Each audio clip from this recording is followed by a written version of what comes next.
So this game was pretty fun, and this was my second game of the night. The previous game before this would have already been posted, so if you watch that one, then you kind of know didn't go that well for me. We won, but it wasn't a good game. This one is different.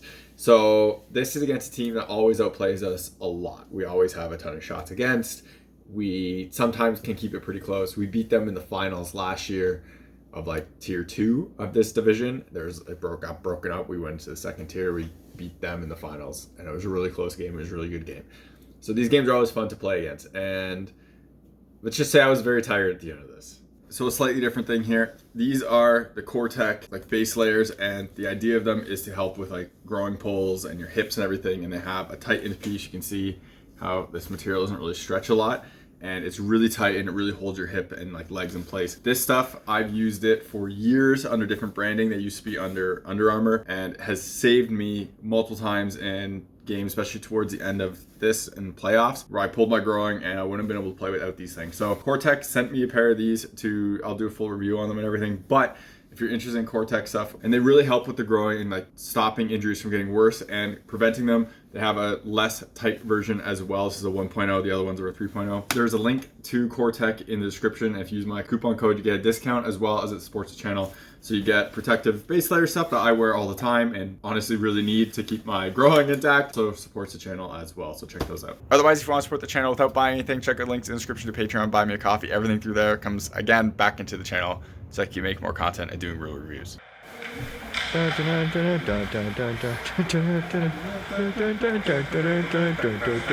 Y'all ready for this?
So I think it's safe to say this was one of the best games I played all year, and like I was good here, and like I was solid. And this is like team, like I said, outplays us all the time, and somehow we ended up scoring 2 goals in the first period. We probably had 5 shots in the first period, if that, and we scored 2 goals. So that was pretty interesting on that sense. And then it put the other team not really on their back heels because you could see them just shooting all the time and having like total possession, but it made us kind of play more defensive, and I think we did a decent job of like limiting as much as possible as we could. I got a ton of shots and I played really good, but my D also blocked a bunch, and they kind of did the best they could in terms of playing defense and like supporting. So it was a really good effort all around for that. The first goal was a goal where like we're shorthanded. I knew that there was someone backdoor. Thought they were gonna pass here. I didn't want to just jump out and play the shot all the time because I figured they might make a move to it. And he shoots it right over my shoulder, and it was a pretty well placed shot. One that I should have had if I played it a bit differently, but I wouldn't have played this differently if I did it again because the threat backdoor is going to be the threat there, and I kind of have to like play it. And I feel like the second I come out there to kind of challenge that shot more, the guy in front is going to get the puck. And it's also a play where like 3 of my teammates were there, and the defense does a really bad job in this one, to put it bluntly, and lets the guy walk out. And you kind of have to like expect some support there, so you play it a bit differently. Overall, like I said, I wouldn't have played it differently because I knew where those other people were, and I was kind of trying to play around that. The final goal was a crushing one, and like we're shorthanded. We take a pretty dumb penalty at the towards the end of the game, and they have their goalie pulled, so it's 6-on-4. They were already totally dominating us, possession and shoot shots and everything, and then that makes it a lot worse. And then there's 3 guys in front of the net, and I have to play the tip because like the guy can tip it on me, so I have to play that initial shot and the tip. And instead of tipping it, he kind of just totally stops it, pulls it around, and puts it in. And the frustrating part on this is I got a piece of this with my foot. You can see it. He probably would have got the rebound after that if I did get it fully and stop the initial shot, but there's not much I can do on that one, and it is kind of just the way that it ended up. Overall, like we were really disappointed that we lost that game, and because we had the lead for so long and everything, and we lost it with like 30 something seconds left, or like less than a minute left. But like I was very happy with how I played on it. I thought we battled pretty good, and it was a pretty good game for that. We got totally dominated. They're a much better skilled team than us, so the fact that it was even this close was pretty impressive. And like I was happy with my results here completely. So I mean, I can't really be upset about that. You're watching HockeyReviews.ca.